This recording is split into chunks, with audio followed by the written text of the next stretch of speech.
Alors, petite addendum, hein, je sais pas comment on dit en latin, j'ai pas fait latin LV1, ça se saurait, hein. Alea jacta est, comme on dit en latin.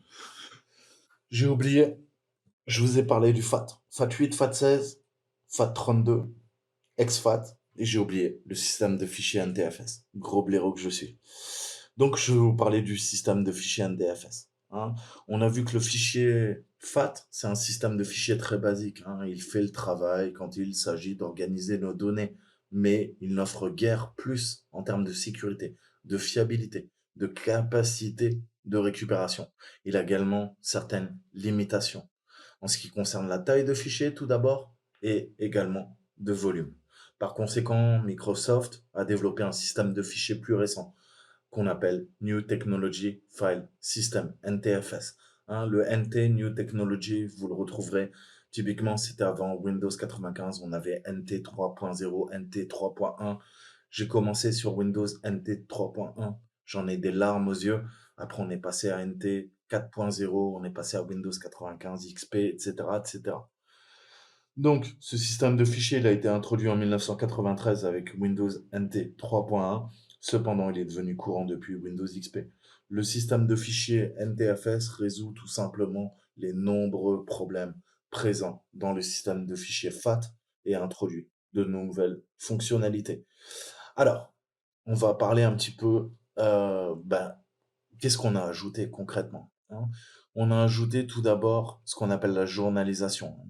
Journaling en anglais, c'est le système de fichiers NTFS qui conserve un journal des modifications apportées aux métadonnées dans le volume. Cette fonctionnalité aide le système à récupérer après un plantage ou un déplacement de données dû à la défragmentation. Hein, je vous ai dit que qu'est-ce qu'on fait quand c'est défragmenté? En fait, les disques sont fragmentés, hein, et on réagence les secteurs, tout simplement. Hein. Donc NTFS c'est particulièrement connu pour se défragmenter vite. Typiquement, il n'est pas rare, si vous preniez soin de votre PC, de le défragmenter 30, 40, 50 fois par an. Minimum, tout va dépendre de l'utilisation de votre PC, mais je vous conseille au moins une fois par mois de défragmenter vos disques durs sous Windows. Ok. Sous Linux, on peut se permettre passer à 3 mois, à 6 mois. Hein. Le faire 2, 3 fois par an suffira avec le format de fichier EXT3, EXT4 et les suivants. D'accord? Donc, tout va dépendre. Certains systèmes de fichiers se fragmentent beaucoup plus que d'autres. C'est le cas sous Windows avec le NTFS. Donc, ce journal, il est stocké dans le $logfile en majuscule. Faites attention à la casse. En effet, logfile majuscule, ce n'est pas logfile minuscule. D'accord? Et vous savez que quand on travaille sur une variable, on la met en majuscule, c'est le cas ici, logfile majuscule, et on lui met un dollar. Donc le log file, il est dans le répertoire racine du volume. Hein, typiquement, sous Windows, on parle de C2.Windows quelque chose. Par conséquent, le système de fichiers NTFS est appelé un système de fichiers de journalisation. Ensuite, on a les contrôles d'accès. Hein, Access Control en anglais, le système de fichiers FAT n'avait pas de contrôle d'accès basé sur l'utilisateur. Le système de fichiers NTFS dispose de contrôles d'accès qui définissent le propriétaire d'un fichier ou d'un répertoire ou des deux d'autorisation pour chaque utilisateur. Ça, c'est important. Ensuite, on a le cliché instantané de volume. Donc ensuite, on a le VSS. Le VSS, techniquement, c'est les clichés instantanés de volume, qu'on appelle volume shadow copy.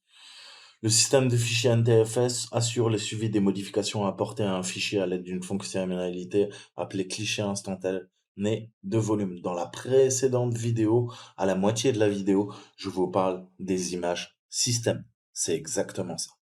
À l'aide de cette fonctionnalité, un utilisateur peut restaurer des versions de fichiers précédentes pour la récupération ou la restauration du système. Lors d'attaques récentes de ransomware, il a été noté que les acteurs de ransomware supprimaient les clichés instantanés sur le système de fichiers d'une victime pour l'empêcher de récupérer ses données. Alors, je vais vous montrer sous Windows. On prend n'importe quoi, j'ouvre un truc, je fais un clic droit, propriété sur un fichier, et là, qu'est-ce que vous avez? Vous avez version précédente. Ok? C'est typiquement ça. L'historique des fichiers, point de restauration. Rappelez-vous, le plus bas niveau, basique, j'ai l'historique des fichiers. À partir de quoi? À partir des clichés instantanés de volume. J'ai également mes points de restauration. Ensuite, j'ai quoi? J'ai mes sauvegardes. Sauvegarde incrémentale, donc incrémentielle ou full, hein. Soit je sauvegarde tout le système de fichiers, soit je sauvegarde que les fichiers qui ont été modifiés entre-temps. Et tout en haut, on a l'image disque, hein, qui regroupe l'ensemble, en fait, si vous voulez. D'accord? Donc ça, faut vraiment bien le comprendre. Je continue. Ensuite, on a ce qu'on appelle les alternate data streams. On va s'en servir en attaque. Ça nous sert également en défense. Autre flux de données, littéralement, hein. C'est un fichier qui est un flux de données organisé dans un système de fichiers. Les flux de données alternatifs, ADS, sont une fonctionnalité de NTFS, hein, qui permet au fichier d'avoir plusieurs flux de données stockées dans un seul fichier. Internet Explorer ou d'autres navigateurs utilisent d'autres flux de données pour identifier les fichiers téléchargés à l'aide d'Internet, à l'aide justement de l'identificateur de zone ADS, hein. C'est ce qu'on appelle l'ADS Zone Identifier en anglais. Les logiciels malveillants ont également été observés pour cacher leur code dans l'ADS. En effet, quand vous apprendrez à faire de la militarisation. Si un jour vous voulez travailler en red teaming, on se sert de l'alternate data stream pour cacher nos codes. Ok? C'est une technique d'offuscation, d'évasion. D'accord? L'évasion, cette technique qui permet de contourner les systèmes de défense. Plus basiquement, plus succinctement, les antivirus. Surtout, ce qui nous intéresse. La table des fichiers maîtres, très important, ce qu'on appelle la MFT, hein. La MFT, c'est le Master File Table, ok? Donc la table d'allocation des fichiers, c'est comme une table de fichiers maître et elle est présente dans tout système de fichiers NTFS. Toutefois, la table de fichiers maître ou MFT est beaucoup plus étendue que la table d'allocation de fichiers.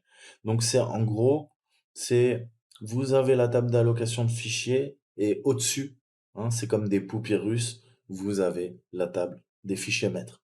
Il s'agit d'une base de données structurée qui suit les objets stockés dans un volume. Par conséquent, nous pouvons dire que les données du système de fichiers NTFS sont organisées, pardon, je vais y arriver, dans la table des fichiers maîtres. D'un point de vue médico-légal, on a différents fichiers critiques dans le MFT, le fichier maître au niveau de sa table, la table de fichiers maître. Donc, on a le $MFT, c'est le premier enregistrement du volume, hein. L'enregistrement de démarrage en volume, qu'on appelle VBR, pointe vers le cluster où il se trouve. Donc ça, le VBR, vous le verrez souvent, hein. On a le volume boot record, d'accord? Et on a aussi sur le disque dur, avant les anciens BIOS UEFI, hein, avant l'UEFI, on avait le BIOS. Le BIOS créé, on avait besoin sur la partition primaire de créer ce qu'on appelle un MBR. Ok? Le MBR, c'est le Master Boot Record. À pas confondre avec le Volume Boot Record. Le VBR et le MBR, ça n'a rien à voir. D'accord? Mais le MBR permet d'initialiser votre système d'exploitation. Grosso modo, c'est une partition d'initialisation qui va être chargée une fois que le BIOS est chargé. On lance le système d'exploitation et c'est grâce au MBR que votre ordinateur peut tout simplement démarrer. Démarrer et démarrer son système d'exploitation, hein. Maintenant, avec les nouveaux BIOS qu'on appelle UEFI, on n'a plus besoin du MBR. Ok? On est passé à un autre système. Typiquement, c'est du GPT. Ok? Je vous laisserai aller chercher. D'accord? Donc, le MFT stocke des informations sur les clusters où se trouvent tous les autres objets présents sur le volume. Ce fichier contient un répertoire de tous les fichiers présents sur le volume. Ça, c'est vraiment important. Il regroupe tout. Ensuite, on a le log file. Donc, quand je vous dis MFT, log file, USN, JRNL, explorateur, c'est tout ça, ce sont, hein, des variables, elles sont en majuscule et il y a le dollar. Donc le $logfile stocke la journalisation transactionnelle du système de fichiers. Alors, des composants. Le système de fichiers, c'est NTFS. Ok? Il y a des transactions qui s'effectuent au niveau du système de fichiers. C'est ce qu'on appelle la transactionnelle, ok? Et on parle de journalisation transactionnelle. Ça veut dire que chaque transaction qui est effectuée sur le système de fichiers, vous l'avez compris, est journalisée. On va créer un journal avec les événements. OK? Il aide à maintenir l'intégrité du système de fichiers en cas de plantage. Ensuite, on a le USN, qu'on appelle Update Sequence Number, hein, donc nombre de séquences de mise à jour.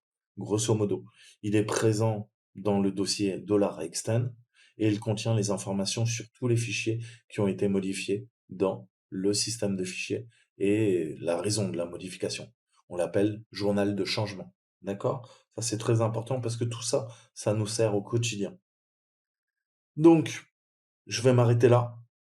Je vous redirige vers ma précédente vidéo où je vous montre comment utiliser les outils d'Eric Zimmerman pour explorer les fameux fichiers MFT, hein. Dans mon exemple, vous vous rappelez ce qu'on a utilisé? On a utilisé le boot, on a utilisé le MFT. On aurait pu utiliser également le log file et les autres, hein. C'était encore une fois un exemple assez succinct pour que la vidéo ne dure pas des heures. Je vous dis à très bientôt. Ciao, ciao.